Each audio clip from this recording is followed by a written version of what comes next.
discussing this article,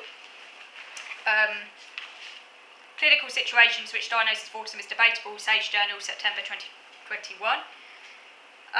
So it also says that the diagnostic instruments gather observational information on quantitative scales with a cutoff score. So you have a cutoff score where you sort of blends into sort of normal variation, a sort of threshold score. But this quantitative approach raises issues. Number one, clinical signs can be shared with other conditions. So in other words, if you're just going for a quantitative approach, which just looks at signs without actually delving into the context, the history, without kind of getting more information, without doing qualitative kind of work, where you're moving away from just a tick box is always quantitative. It's just saying, yeah, you've got this sign tick, but it's not really looking at why the sign is there. It's not really getting that, that descriptive, qualitative information. So clinical signs can be shared with other conditions. For example, the insistence on sameness and rituals are very common in anxious people. Reduced social relationships can be associated with most psychopathological conditions, and sensory issues is actually omnipresent in neuroconditions, particularly ADHD.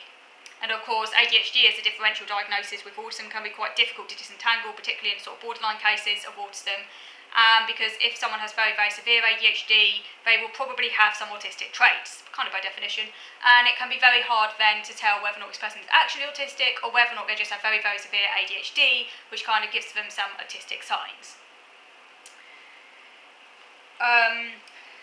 So as it says here as well, as the ASD construct continues to expand, expertise may drift and a new generation of experts may arise, mistaking autistic traits for clinical presentation of autism. I personally do think this is happening. Melanie Sykes being an example, I think it's a very worrying trend, and this article backs me out on that. It's happening, it's worrying, and proposing more prototypical presentations, I'd count myself as prototypical, Asperger's, it's very annoying because people who actually genuinely do struggle with autism cannot make normal relationships, cannot deviate from their routines, all these things actually are prototypical.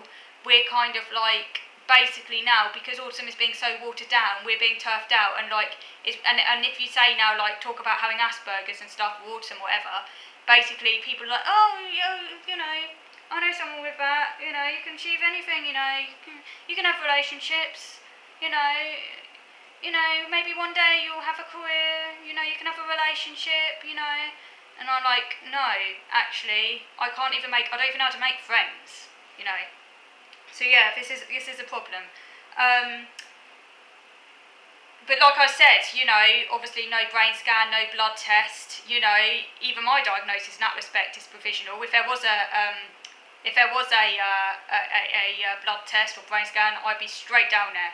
And if it said and if it happened to say I wasn't autistic, I think that's unlikely. But if it did say I wasn't autistic, I wouldn't mind, because at the end of the day, I'm a science-based person, and I'm not in it. I'm not like these people in the NDM who are just they want it as an identity sort of thing. For me, this is serious stuff. It's a scientific thing. I don't care. Like I said in the previous video, I don't care what condition I'm labelled as having. I don't give a crap. In some respect, it'd be quite good to be diagnosed with something other than autism, because it's been so colonised now by these kind of completely normal, not disabled people. I sort of almost want to disown it. I want to almost, you know what I mean? But yeah, to that extent, even prototypical cases are provisional, because autism is based on behaviour. We don't have a brain scan, we don't have a blood test, we don't really know what autism is. Maybe one day we will have that information, but currently we don't. But anyway, so 2, it says severe specifier values may result in a positive diagnostic decision, as most signs are expressed in a quantitative mode. So yeah, again, that's basically a bit like the autism spectrum quotient, which is quantitative. Someone may get a really severe or really high score on that without actually being impaired, so they get diagnosed as autistic if the clinician isn't very savvy, even though they're not actually impaired, just because they get really severe, they score really highly on a quantitative instrument. But that's why they need qualitative information as well, to ensure it's not just autistic traits they're marking, but actually a real impairment. Again, it talks about the subclinical phenotype. So socio-communicative behaviours identified as autistic traits are continuously distributed across the population. This is known as BAP, the broader autism phenotype. It's very, very common in family members of autistic people. I can see BAP in my brother, I can see it in my dad, I could even see it in my mum. I can see it in quite a few family members. In other words, perfectly normal, neurotypical individuals who display isolated, subclinical, very, very mild traits. That can also occur in autism, but to a far milder extent, and to a level that doesn't interfere with their functioning or is not really impairing or in any way. That is common. It's common in the family members of autistic people, and also in the general population, regardless of whether or not they have autistic family members. This is just common, okay? So yeah.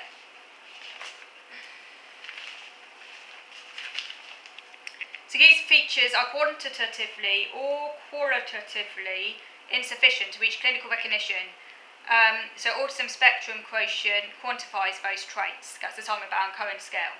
Indeed, many scientists get a really high score on that, and they're not even autistic. They just score very, very highly on the AQ. Conversely, some people with significant autism of a clinical nature can score quite low on that scale, which is why it shows it's so important that quantitative isn't everything. You have to delve into the qualitative.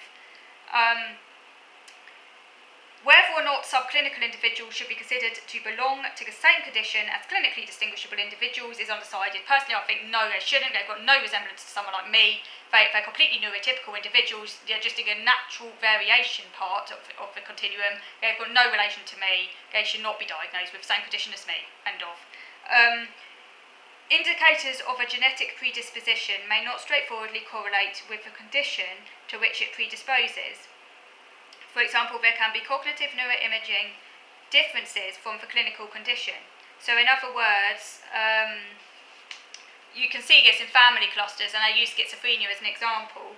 For example, people in family members of schizophrenic individuals can share a genetic predisposition,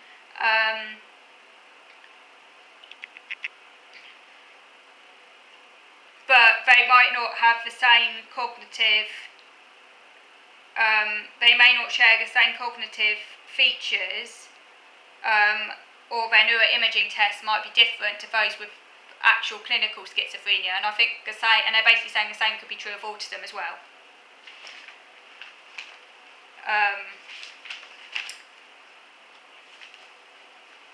It also says that there may be confusion between impairment and visibility.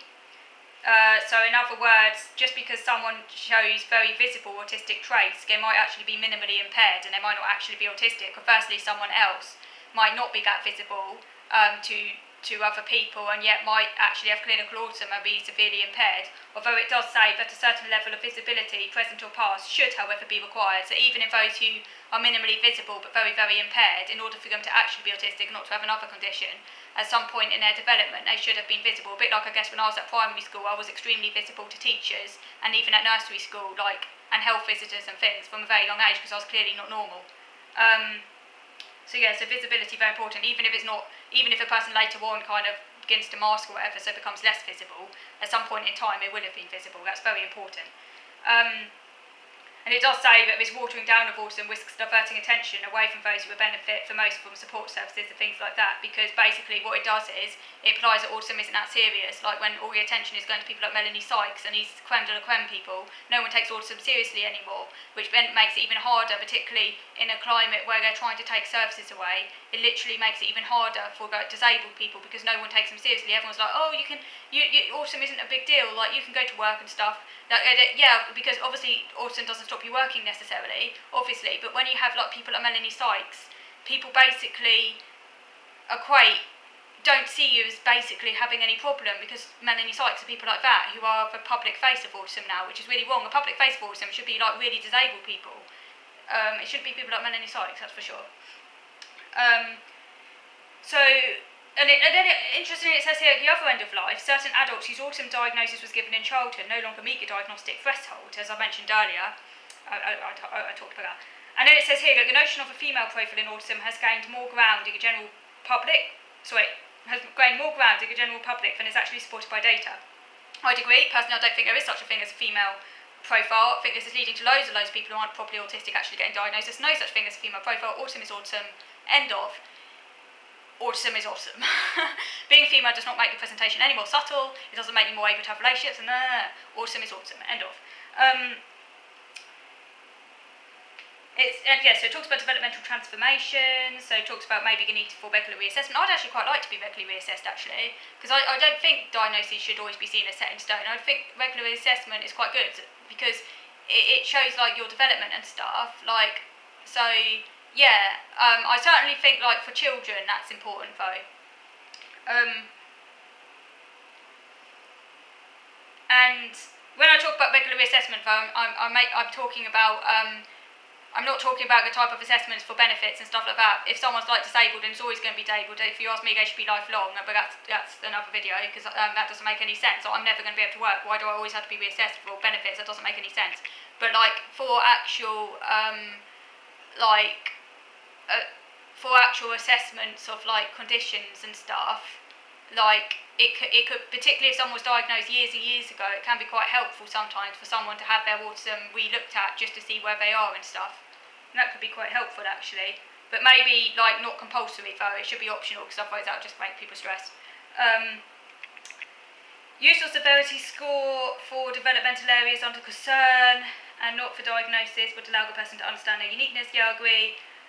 They should, a severity score would actually be quite good, actually, because it would help you get support and stuff, because nowadays autism doesn't mean anything. So if they did a severity score, it could show you actually have a severe need or whatever, then you won't have to constantly justify yourself so much, because autism doesn't mean anything. That would basically help people, I think.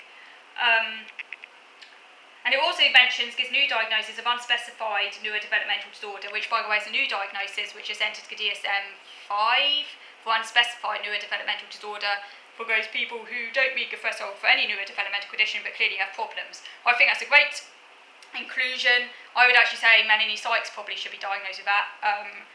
Unspecified neurodevelopmental disorder, people who maybe are a bit subclinical but maybe still have some difficulties but are too mild to, I think that's quite a good thing.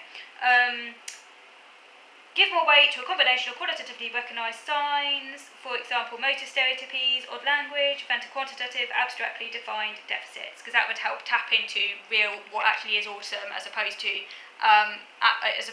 naming including people who just have a high number of autistic traits. Okay, so thank you for watching.